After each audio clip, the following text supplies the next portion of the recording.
Channel 97 News. I'm Josh Hansen. And I'm Martin Rumsfeld. In the circle of life, we go through many transitions. One large step is the move from the middle school to the high school. With the story, we go to Annie Cleveland. The transition from middle school to high school is different for each student. But starting with this year's freshmen, there's a class called College Prep Skills that teaches them some tips to help them with the high school workload. I had a good transition from middle school to high school. In middle school, they did a good job of explaining it so that it made sense to us. And after the first week, I had most all of my classes down. It's good. It was a little bit scary at first, but with my sister and my brother letting me know what's going to be happening, it seemed a whole lot easier. This is a brand new class. This is the first year that it's been taught. It's a requirement for all ninth graders to take. We're going to see how it goes this year and see if we're going to continue the class or what modifications we need to make to it. College prep has helped me with studying tips and techniques and different things like that, and it's told me what to look for in a job and the classes that I take in high school, so it's helped. And even though it's called college prep, it helps in high school too. It helped me a lot, especially like showing me the different kinds of classes like the tech ed department, ag department, art department. Thanks, Annie. What a great story. On Monday, January 16th, the nation will recognize Martin Luther King Jr. Day. Luther was one of the most influential people in our nation's history. Many people have strong feelings about it. This story, we go to Josh Hansen. I still have a dream. Yeah. It is a dream deeply rooted in the American dream. I have a dream.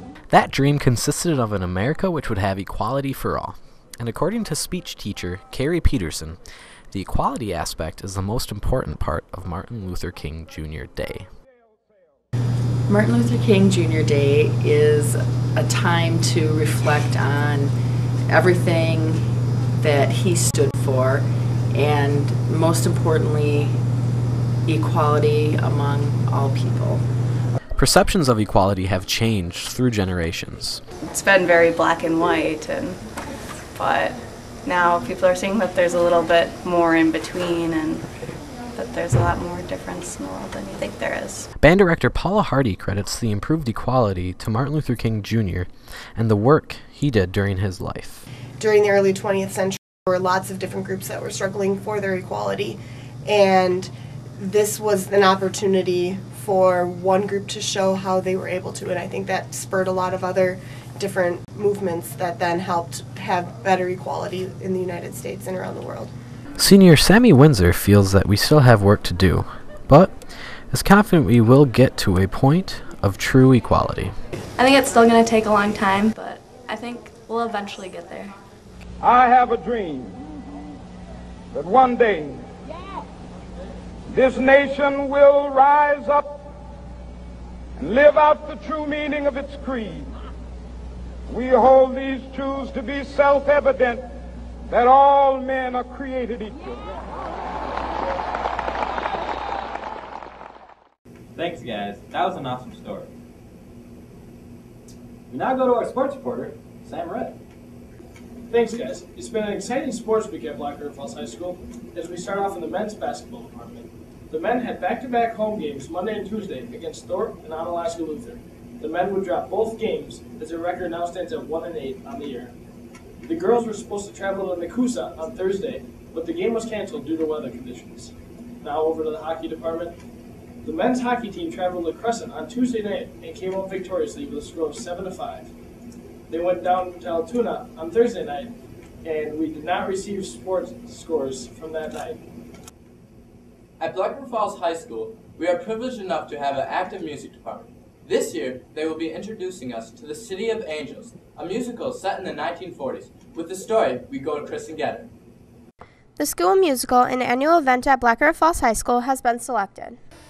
We were looking for a musical that had a lot of major roles, because we had a lot of talent, and we tried to choose one that had as many different parts as we could that we could do in our theater. The play is called City of Angels. It's a musical from the late 80s, early 90s that won many awards on Broadway. Unlike many plays, one aspect of the play has raised much interest. Half of the show takes place in black and white, which is the movie he's writing, and the other half takes place in his life, which is in color, which is the real life. After holding tryouts, Wallen is very confident in this year's cast. Very strong cast, top to bottom. We could have cast many of the parts several deep, which made it tough to choose people, but it's also nice because we had a real deep talent pool.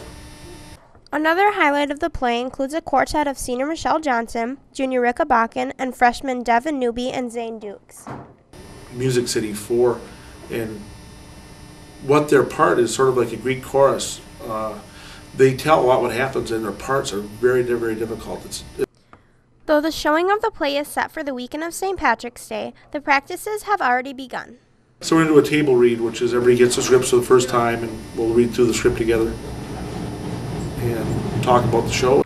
With Paula Hardy directing the orchestra, Wallen stage directing, and Andrea Kester in control of the music, the trio are preparing way ahead of time and are avoiding procrastination.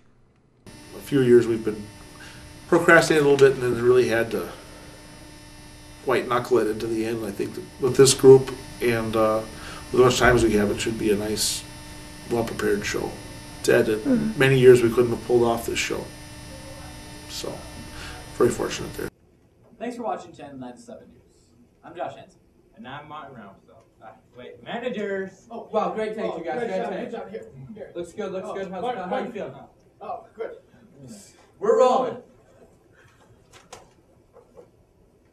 Thanks for watching Channel 97 News. I'm Josh Hansen.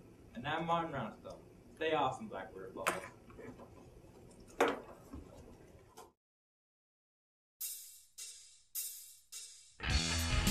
Actually getting the yearbook together. I don't know, it's fun to figure out all of the different elements that it takes to put it together. I don't know, it's something that, you know, everyone's going to look back on in 10 years and it'll help them remember everything they loved about Expo. Just being with friends.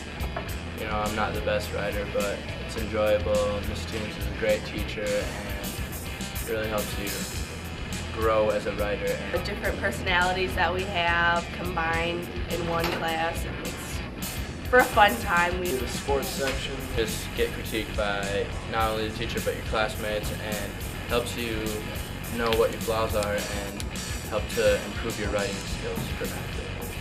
Makes you more of an outgoing person. You get more comfortable with it.